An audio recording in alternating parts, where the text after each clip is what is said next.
definitely made the decision that that was the path for me because I just was not meeting Mr. Right. I was meeting like the toothless ghetto. I mean, I hate using that word, but like that's who's attracted to me.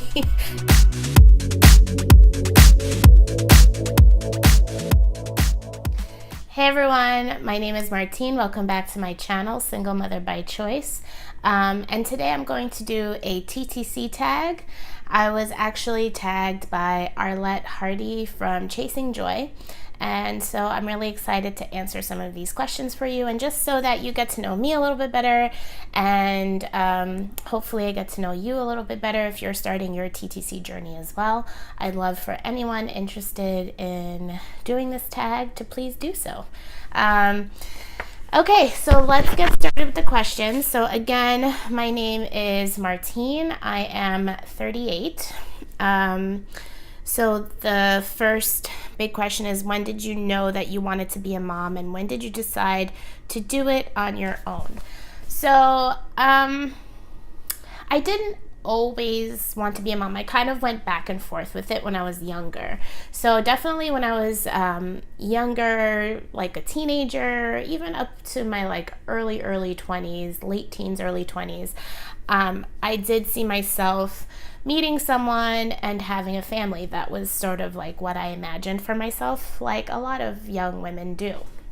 And then in my mid-20s, I was in college still, and I was just like living my life. I went to the Fashion Institute of Technology in Manhattan for a year, and I was studying art restoration there. And that is really where I had like a full-on real college experience.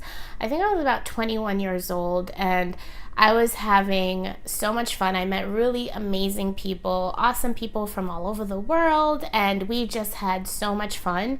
And I was traveling more and just having a good time, and I just didn't see myself having kids. Like, I just wanted to be free. I just wanted to travel the world.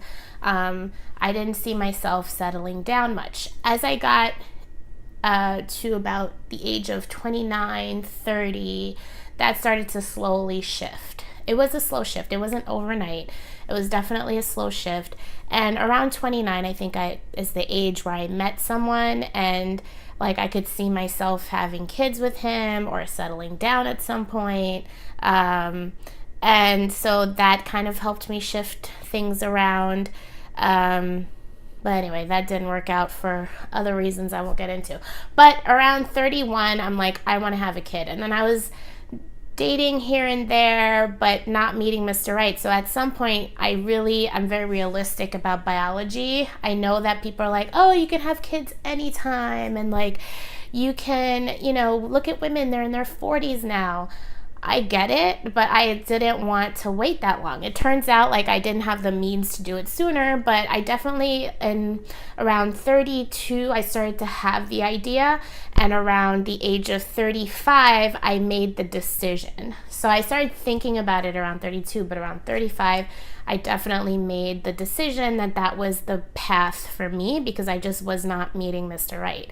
I was meeting like the toothless ghetto. I mean, I hate using that word, but like that's who's attracted to me, even though my friends don't believe me. But anyway, there are lots of stories about dating. Maybe if you're interested, like this video, leave a comment, and I'll tell you about like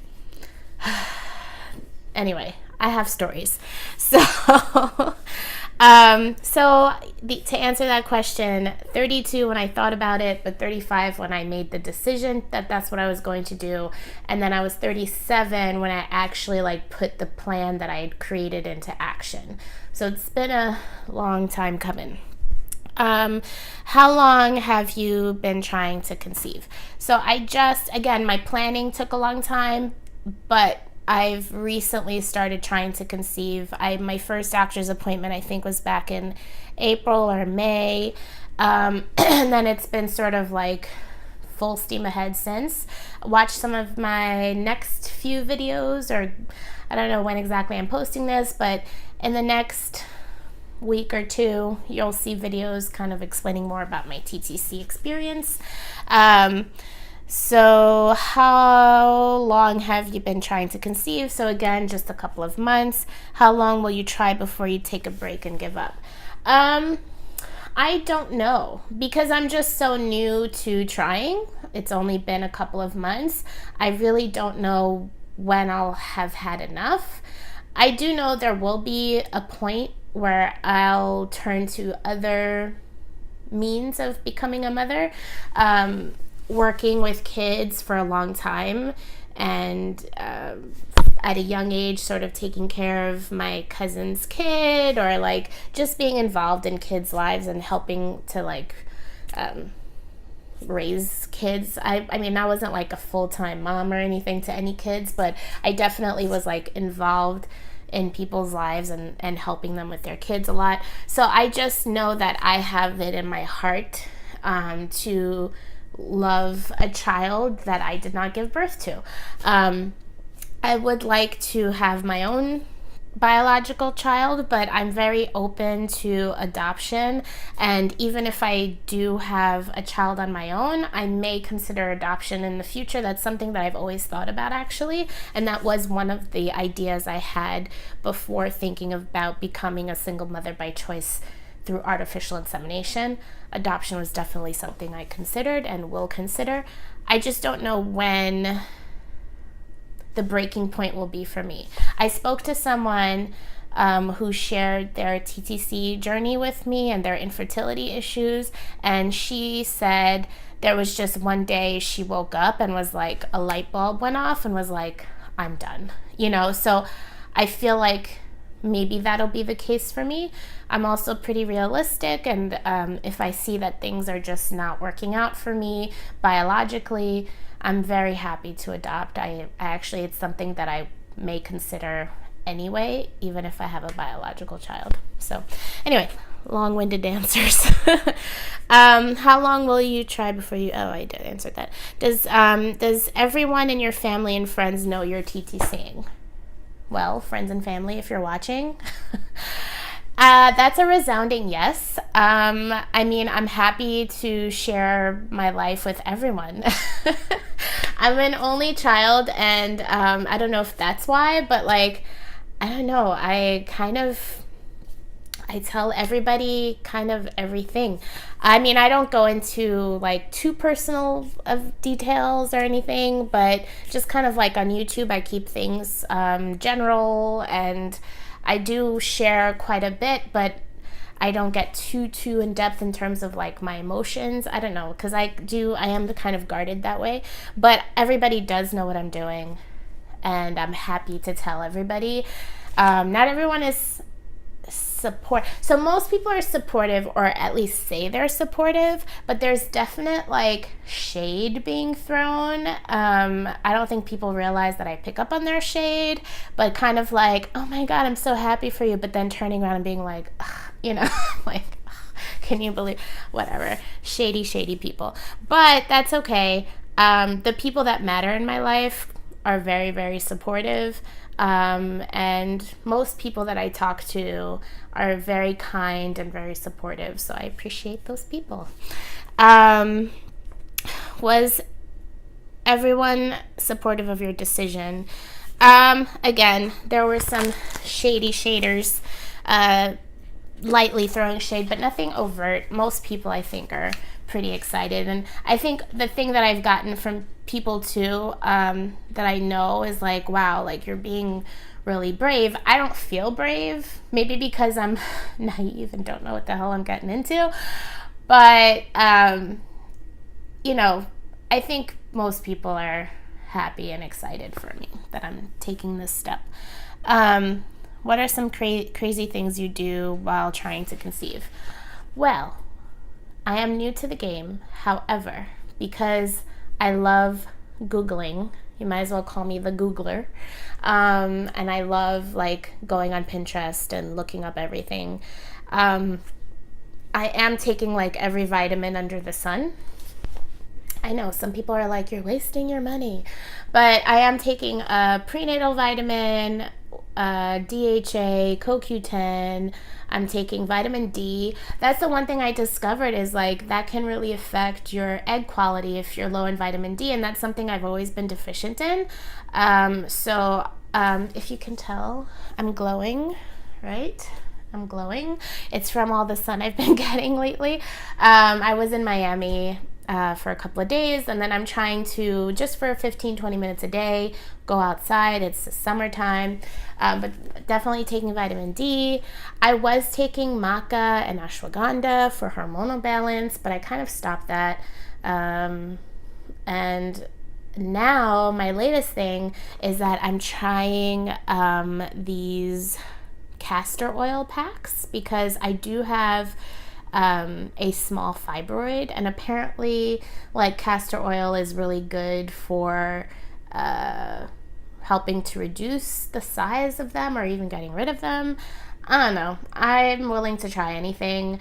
It keeps me busy, to be honest. Like, I'm not like, oh, I hope this works. I'm not like crazy like that, but I'm like, whatever. If it works, it works. And if it doesn't, it's not harmful. Why not give it a try?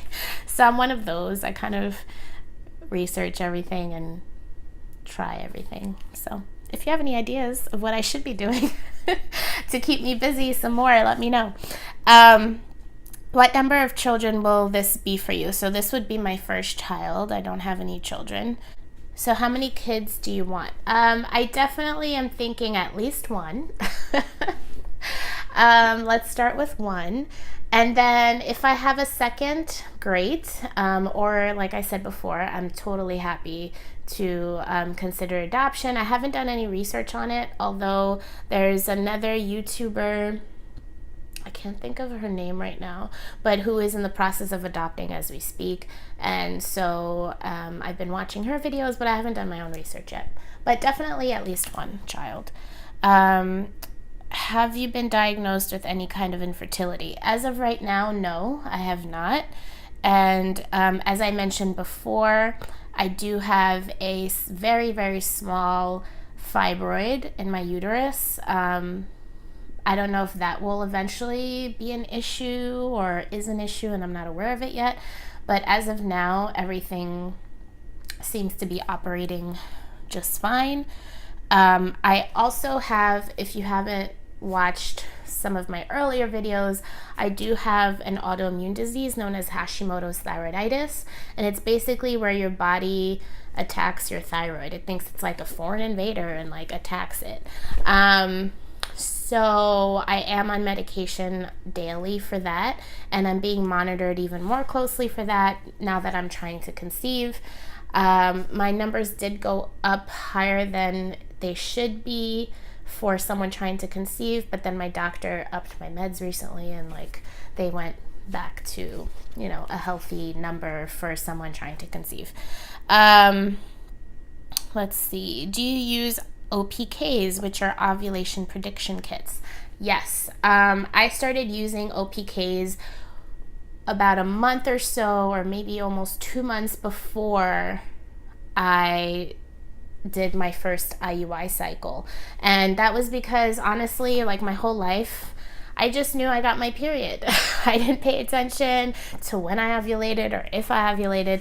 So that obviously became, a big focus for me. And so I did purchase the ovulation test strips, but also the ovulation kits. And I did make a video about this. It's coming out probably in 2 weeks or so. So look out for that, where I share with you my opinions and just review a couple of the kits that I personally use. But yes, I use ovulation test kits. I don't keep a large number in stock, but I do keep, enough for a couple of cycles. And I don't, now that I've gone through the first cycle, I realize I ovulate usually on day 14 or 15. So I start testing around 13 just to be safe. Sometimes day 12, but usually around day 13 I start to test, and it's usually day 14 or 15 that I do ovulate. Are you crazy about taking pregnancy tests? So I just finished my first IUI cycle, and I promised myself that after insemination that I wouldn't take any pregnancy tests, but I did. I took initially after the first or second day or something, I did or maybe the third day. I don't know. It's all a blur. It's in my notes somewhere, but it's in the upcoming video. But I did take a pregnancy test a couple of days after insemination because I started reading about testing positive for a pregnancy test when really it was still the HCG shot. So I started testing out the HCG shot with one of those like test strips. So that took about on day 5, I think. By day 5, I had no more positive pregnancy tests from the HCG shot. And then later on, day 10, because I just could not wait, I did start to test. Stay tuned to see if I'm actually pregnant, though. We'll see. What keeps you busy during the 2-week wait? So during the 2-week wait, I traveled. So this was my first cycle, but I did travel.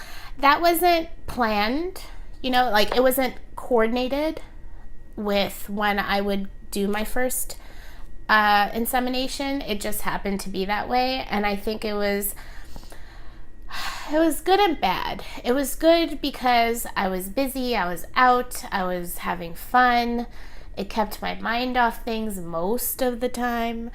But it was bad because I was out of my routine in terms of like health and diet. And I definitely feel like there's a correlation with, nutrition and how your body functions, right? So I was definitely partaking in a lot of like sugary foods, and a couple of times because I normally eat at home, I eat at home a lot, or I bring food from home a lot to go to work, I just sometimes forget that I shouldn't have gluten. And it's bad for me because of my autoimmune disease. And so I did eat a couple of times things that I forgot, like an ice cream cone is not gluten-free. And we went to a Chinese restaurant and had dumplings, and the dumplings are not gluten-free because they're not made with rice paper or rice-based wrappers. So I just wasn't happy about that. The eating was not good at all.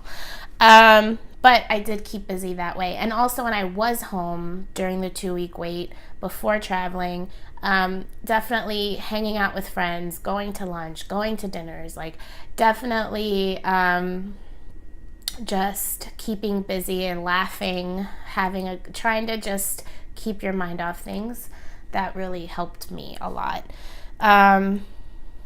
What gender are you hoping for? I flip-flop a lot. I don't really care. I kind of just want a healthy baby. But it's normal to kind of like want one or the other sometimes, but I do flip-flop a lot. Some days I'm like, oh yes, like I'd love a girl, it'd be great. And then I remember what I was like as a girl, a teenage girl especially, and it wasn't pretty for a long time. But then, I don't know. I just flip-flop a lot. So I don't care really. I kind of just am hoping A, to get pregnant, and B, for it to be healthy. The end. How many pregnancy books do you have? The question should be, how many pregnancy books don't you have? Because I have so many books on my Kindle that it's not even funny. I have books on pregnancy and veganism because I'm a wannabe vegan. I have books on just like that anime, right? Anime. You know who Anime is. I can't remember, but I can't remember her last name. But anyway, she's the one she's a midwife, very famous midwife. And so I've read a couple of her books. I've read the Mayo Clinic pregnancy books.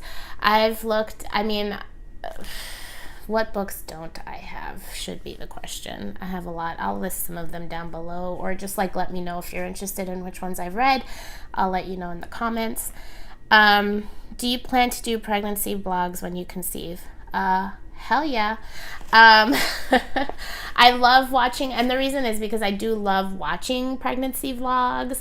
I love hearing I think that women who are trying to conceive generally, I mean, this is a generalization, but I think like just love hearing and talking. And I mean, it's our community. We don't always get to do that in our real lives, and I think it's really awesome to share your story and to like share what you're going through and how you're feeling and all these different things. I love watching pregnancy vlogs. I love watching birthing vlogs.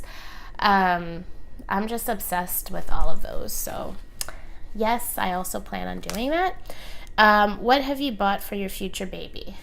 All right, I didn't get into this craziness until recently. All right, and I'm trying to control myself because there's no baby yet, and I don't know when that will happen. And you know, will I adopt? And if I do adopt, it may not be a baby, it might be an older child. But I've already like gotten a couple of, I mean, nothing crazy. I didn't get like a crib or anything, but I got like a couple of cute little onesies, and I think it's just helping me like be focused. I'm using it sort of like as my, because I'm trying to also meditate a little bit when I do my castor oil packs. I try to like do some meditation and positive thinking, and like those items sort of help me to like feel that, you know, feel what I'm thinking. And so I did get a couple of like cute onesies and stuff like that, but that's it. I'm trying to control myself. I don't go down the baby aisle. I don't shop online for baby stuff, but I do have some onesies. Let's see. Do you have a birth plan? Well, yes and no. So the more I talk to moms, the more I realize that you really can't, you have no control necessarily about how your pregnancy will go, because you might expect it to go one way, but then things come up or come along and you have to be flexible. So I don't want to get too fixed on one idea. I do know I would prefer to have a natural birth, but I also know that I may develop things throughout my pregnancy that will cause me to become more high risk and may get in the way of that particular birth plan of having a natural birth, unmedicated and all of that stuff. So that's my preference, but in the end, all I want is like a healthy baby, and I want to live to take care of that healthy baby. So when the time comes and as things come up, I'll discuss them with my doctor. And we'll create a plan together. But as of now, I think that I would like to have a natural, unmedicated birth. And people laugh at me who've had babies. They're like, oh my God, like, you can't do that. It's going to be so painful. But I mean, women do it all over the world. And I know that medication is there to support people and help people, but I mean, I feel like my body will know what it's doing, and I don't think labor is going to be like sunshine and roses. I know they call it labor for a reason, but I really look forward to it. Like I'm obsessed with birthing videos, natural birthing videos. I love it. It's beautiful. I know it's hard work. It looks like hard work. But I'm excited to try, so we'll see. Anyway, that's it from me. If you have any more questions that you have that I haven't answered, let me know. And again, if you want me to talk about sort of my single life journey, or like, why am I sitting here by myself trying to have a baby? Let me know down in the comments and I'll make a video about it, or just like the video. Don't forget to also subscribe. Thank you to any new subscribers that have come along. I appreciate you. And I will see you next time. Have a great day. Bye.